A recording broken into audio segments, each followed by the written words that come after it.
दिल्ली तक है। हमने कहा हनुमान जी की इतनी सी तुम्हारी दिल्ली तक है। लोग कहते हैं हमारी पूंछ नहीं है, और झगड़ा आप लोग पूंछ का ही तो लड़ते हो। पूंछ का ही झगड़ा तो है, पूंछ से ही झगड़ा। इसलिए हनुमान जी ने अपनी पूंछ में आग लगा दी।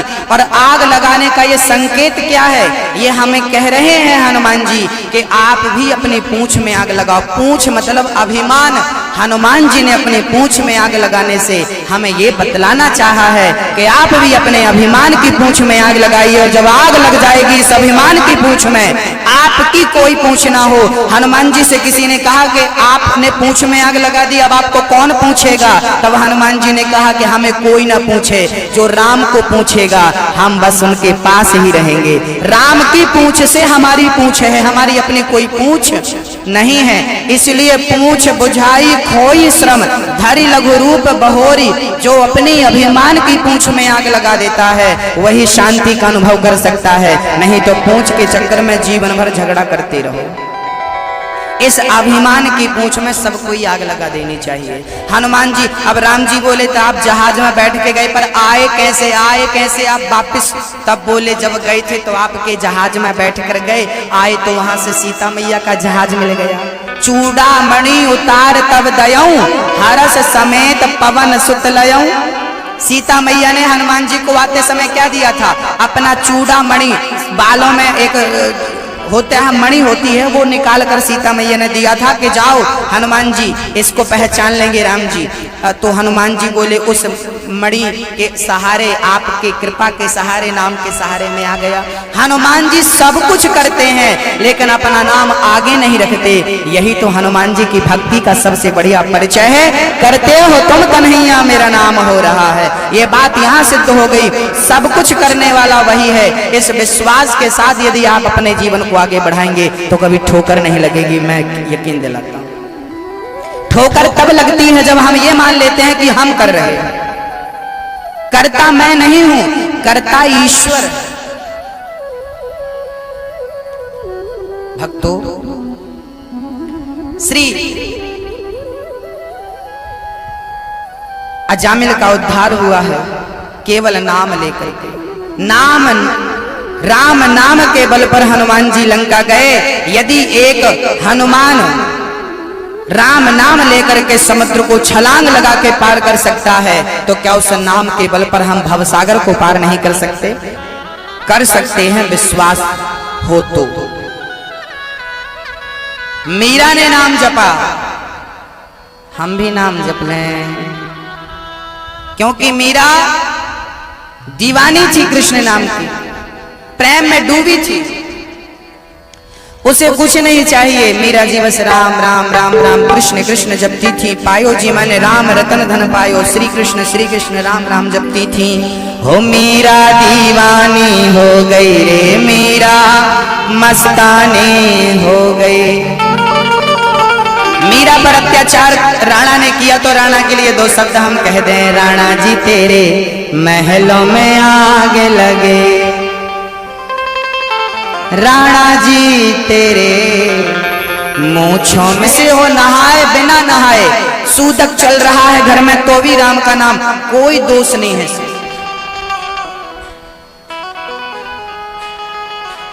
उल्टा नाम जपत जग जाना, बाल्मीक भय ब्रह्म समाना।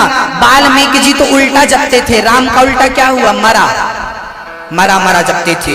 उनको राम राम नहीं आता था तो मरा मरा जपते थे। मरा मरा मरा मरा मरा मरा मरा मरा मरा मरा मरा मरा मरा। वो मूर्ख वाल्मीकि आज इतने बड़े विद्वान वाल्मीकि हो गए कि रामायण जैसे महाग्रंथ को उन्होंने लिख दिया है। ये राम नाम का प्रभाव था वाल्मीकि जी के संग, चर्चा सबको विदित है। भक्तों, राम नाम में वो ताकत है, सब कुछ मिल सकता है, सब कुछ।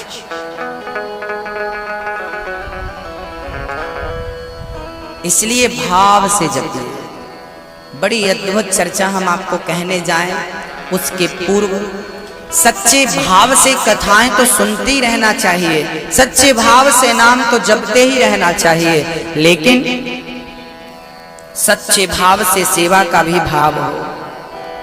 आप अपनी मां की सेवा करो, आप अपने पिता की सेवा करो, आचार्यों की, अतिथियों की सेवा करो, विप्र देवताओं की सेवा करो। आपके घर में उत्सव होते रहना चाहिए, मंगल कार्य होते रहना चाहिए। आपके घर में सत्यनारायण भगवान की कथा हर पूर्णिमा को होनी चाहिए, अमावस्या को भी होनी चाहिए। नहीं तो 4 महीने में एक बार करो, 6 महीने में एक बार करो, साल भर में तो करनी चाहिए। हम तो कहते हैं हर महीने करो। इस बहाने आपके घर में विप्र देवताओं का आगमन होता रहेगा, साधुओं का आगमन होता रहेगा, आपके घर में छोटा सा हवन होता रहेगा, आपके घर में भगवान नाम होता रहेगा, कन्या भोज होता रहेगा, ब्राह्मण भोज होता रहेगा। फिर देखो मंगल ही मंगल जीवन में। पहले के लोग सत्यनारायण भगवान की कथा आपने सुनी कि नहीं? क्या आता है उसमें? सत्यनारायण भगवान की कथा जब पंडित जी सुनाते हैं तो उसमें एक प्रसंग आता है। ये सत्यनारायण भगवान की महिमा है। हाँ, क्या महिमा है? बोले एक लकड़हारा था, लकड़ी बेच के आया, तो एक पंडित जी के यहाँ सत्यनारायण भगवान की कथा चल रही थी। पंडित जी ने बाहर निकले।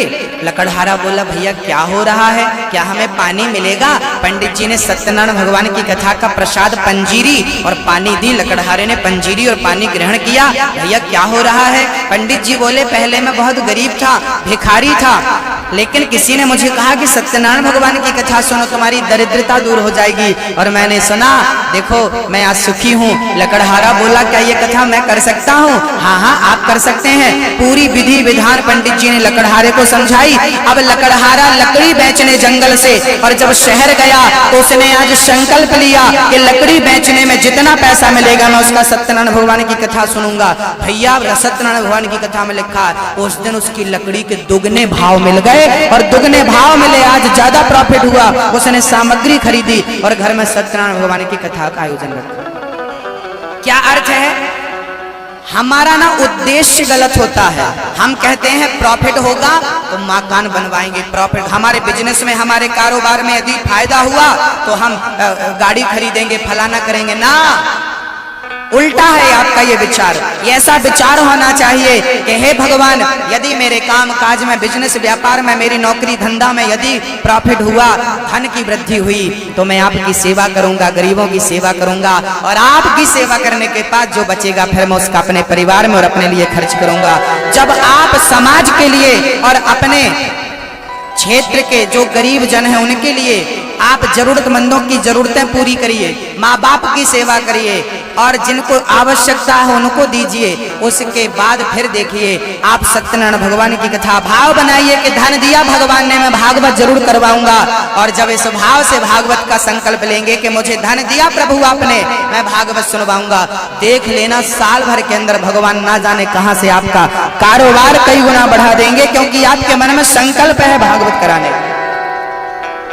वो भगवान की इच्छा है, देंगे, फिर आप बाद में करो भूल जाओ, वो आपका सब्जेक्ट है। लेकिन संकल्प यही होना चाहिए कि मुझे धन मिला तो मैं उसका धर्म करूंगा, ना कि अपना काम। आपका काम तो होगा ही बाद में, ऐसा नहीं कि नहीं होगा, लेकिन पहले भाव ये हो कि हम उसका ये अच्छा कार्य करेंगे, फिर देखना धन बढ़ेगा। ऐसे ही आप लोग दान करते रहें। दान करने से धन की शुद्धि होती है। हमारी मैया जी हैं आशा मैया, जिन्होंने पिछली बार कथा का आयोजन कराया था, इसी प्रांगण में आप सबने कथा सुनी थी, और वो सत्संग टीवी पर लाइव भी थी। भैया गोलू ठाकरे जी ने, आप सभी तमाम भक्तों ने प्रेम से उस कथा का रसपान किया था। हमारी मैया जी का कहना है, गुरु जी मैं 5 भागवत करवाऊंगी, ऐसे मेरे मन में ख्याल है, मेरे मन में संकल्प। 5 अच्छा विचार है, अच्छा संकल्प है। जीवन में अच्छे कार्य तो होने चाहिए, होते रहने चाहिए। श्रीधाम वृंदावन में जिन वृद्धों की कोई सेवा नहीं करना चाहता, जिन वृद्धों को बच्चे ही त्याग देते हैं, बहुएं ही त्याग देती हैं, ऐसे देखिए हम भी कभी बूढ़े होंगे और हमारा भी बुढ़ापा बच्चों पर निर्भर होगा, क्योंकि बुढ़ापा निर्भर होता है। और वो बच्चे ही माँ बाप की सेवा ना करें तो कितना दर्द और कितनी पीड़ा होती होगी, हाँ, उन माँ बाप की। इसलिए माँ बाप कष्ट में ना रहे, कोई पीड़ा ना हो, कोई व्यथा ना हो। इसलिए श्रीधाम वृंदावन में आश्रम का निर्माण होने जा रहा है। कहते हैं जीवन में एक राजा था, उस राजा ने एक बहुत बड़ा मंदिर बनवाया। मंदिर बनवा करके मूर्ति लाना थी तो भीख मांगने चला, गांव वालों से, क्षेत्रवासियों से भीख मांगा, भैया थोड़ा थोड़ा धन दीजिए, द्रव्य दीजिए। किसी ने कहा राजन इतना बड़ा मंदिर आपने बनवाया है, अब भीख क्यों मांगते हो? राजा बोले कि सारा काम मैं ही करा दूंगा तो आप कहोगे फलाने राजा ने मंदिर बनवाया, लेकिन इस मंदिर में आपका भी थोड़ा थोड़ा धन लगेगा तो आप भी गर्व से कह सकेंगे कि हमने भी इसमें अपना धन दिया है और हमारा ये मंदिर है, हमारा भी सहयोग, हमारी भी सेवा इस मंदिर में लगी है। तो आप भी अपना सहयोग थोड़ा थोड़ा दें ताकि आपका सहयोग श्रीधाम वृंदावन में इस मंदिर तक पहुँचे। और इस मंदिर तक जब आपका सहयोग पहुँचेगा तो आपका धन भी पवित्र होगा, मन भी पवित्र होगा और आपको धन धान्य की प्राप्ति भी परमात्मा की ओर से होगी, ना जाने कितनी गुना। जब हम किसी एक वृद्ध की सेवा करेंगे, किसी वृद्ध की रहने की जगह हम देंगे, आप जमीन दान कर सकते हैं, जमीन दान के लिए सहयोग कर सकते हैं। एक ईंट का सहयोग तो कम से कम उस आश्रम में, उस मंदिर के निर्माण में तो कर ही सकते हैं, जहां मंदिर भी होगा ठाकुर जी का और वृद्धों की सेवा भी होगी। जब राम जी का